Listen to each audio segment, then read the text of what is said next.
Hello, and welcome to Introduction to History 380, Public History. I'm Dr. Franklin Rausch, and it's my pleasure to be the instructor for this course. And in this video, we're basically just going to give you a very brief introduction to the course. So when I mention that I'm teaching a course on public history, people will say, well, public history, what's that?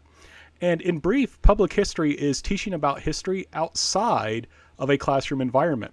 So you're still teaching people about history, but you're not doing that in a classroom, right? And you can see in this, I chose this picture here for two reasons. One is it shows a woman acting as a public historian, right? She's teaching people, but she's not in a classroom environment, right? And there you see in the middle, there's a young man, or a couple young men actually, in military uniforms doing living history on a London street. And they're also teaching about history, and they're on the street, not in a classroom. So that's in an essence what public history is. And I have a whole video we're going to go into detail about what it is. And I especially wanted to use that picture of that particular book because I think it's a very good book for an introduction. It's not an assigned textbook for this course, but if you're interested in learning more, you can look at that book. And it's one, in fact, that I've read in helping me to put together this course. Now, why this class? Why did I want to teach this class? Especially as I'll talk about later, I'm not a public historian so much. I am what's called an academic historian. I'm a professor, not a museum curator. So why this class? Well, the first reason is that there was a student demand for it, right? Students said, I'm interested in public history. And so that was a reason. And then I also had students say to me, you know what, I like teaching, but I don't really see myself in a classroom. What can I do with my history degree that has something to do with history? And again, public history came to mind. Right, so a lot of this is meant to respond to what seem to be students' needs. So that's one key aspect. But also, even if you don't want to go in a career in public history, this, like any 300 level history class, is going to help you develop the knowledge and skills you need to be a good historian. And whether you pursue a career that's directly related to history or isn't related to history, those skills, the ability to read critically, to write well and persuasively, and to conduct research, those things will serve you in whatever career you follow. Now, this is a completely online course. It has no in-person meetings. And I have taught multiple online courses in the past, and there are a few things I want to mention about them. First of all, one thing is that because it doesn't have classroom meetings, people sometimes treat it like it doesn't really exist. What kind of is a major concern for me, and I want to get this out there right up front, is that students will try and take this as like a third course, right? Usually in the summer, you shouldn't really take more than 2 courses per session. And sometimes people will say, well, you know what, I need to work on improving my GPA. If I can get this online course in there as my third course, well, geez, that will help improve my GPA. And I have to tell you, I have a lot of people that do that, and they get D's and F's. And it doesn't help them improve their GPA. They in fact paid money to hurt themselves. So you want to be very realistic. This course will take a lot of time, as much time or more than another kind of course. Now, there's a certain kind of convenience in that there's a flexibility there, right? And that's nice when you're working, but there are still deadlines. There's still things you have to do. You have to actually do the coursework.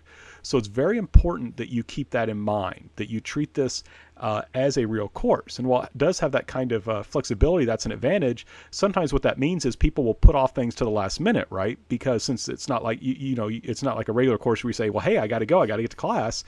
There's no class that you have to get to.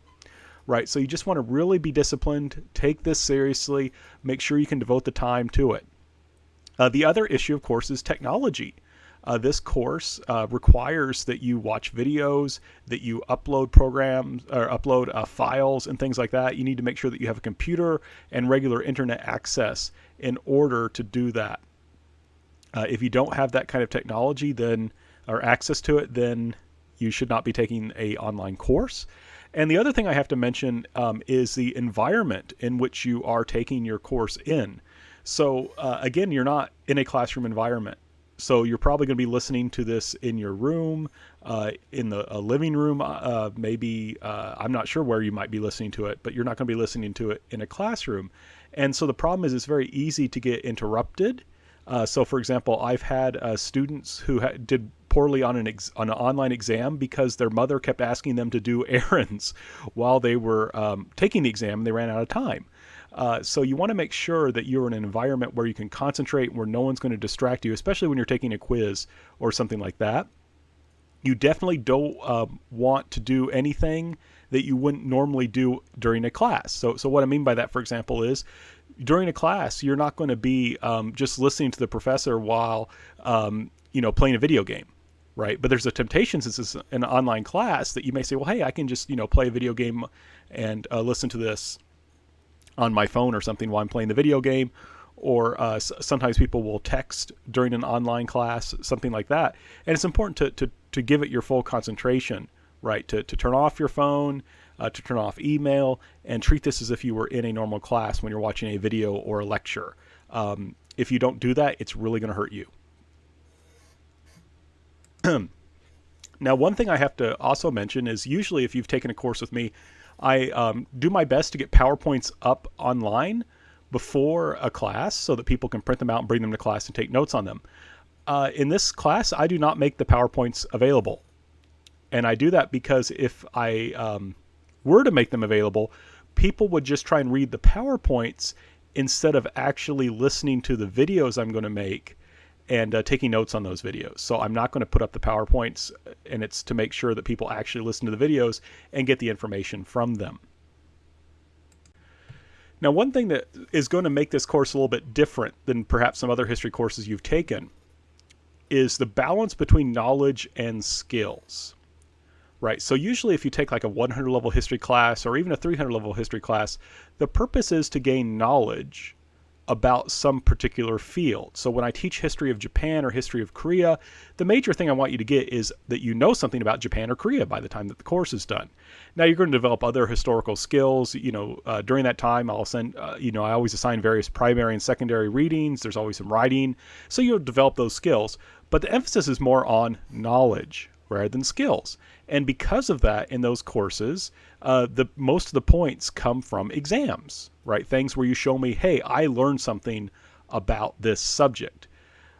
There's other courses, such as the core history courses, that tend to focus more on skills, on the development of being able to read, think, and write historically, how to criticize and analyze primary and secondary sources.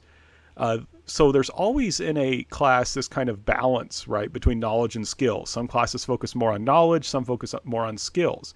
And this class is going to try and give you a kind of basic knowledge about what public history is and just various aspects of the field and its subfields, but also it's really meant to help you develop skills, right? And so because of that, some weeks there won't be a huge amount of lectures, but there will be lots of little different assignments that you will be expected to complete. Because when you do those assignments, not only are you, of course, learning something, you're also developing skills that are applicable to the field of public history. So this class does have knowledge, content that I want people to know. That's why there's going to be quizzes, but there's no final exam. Later on, I'll talk about the museum exhibit project. You have a final project because I want you to develop a set of skills that will help you to be able to act within the field of public history. So I also want to emphasize that this is a skill-based course, or it's inclined more towards skills than to knowledge, though of course knowledge is also important. And the last thing I need to say for this video is that you really, really need to stay on top of things during a summer class and during an online class like this. I'll go more into details in other videos in terms of what I expect, but you don't want to put this last. You really, really need to stay on top of things. You need to be watching the videos, completing the assignments. In particular, there will be a lot of assignments that build up to the final project, and if you're not doing those and doing those well, you're really going to have a tough time, right? The summer courses can be really brutal because everything is so compressed. So it's very important that you stay on top of things. This was a kind of a short video. You may want to take a quick break after watching it before you watch another one. But I want to stress, keep watching the videos, right? Stay on top of things. You don't want to wait to try and do everything on the day that everything is due, right? You might not be able to finish all your work, and there's a good chance that the work will not be good. So do your best to stay on top of things.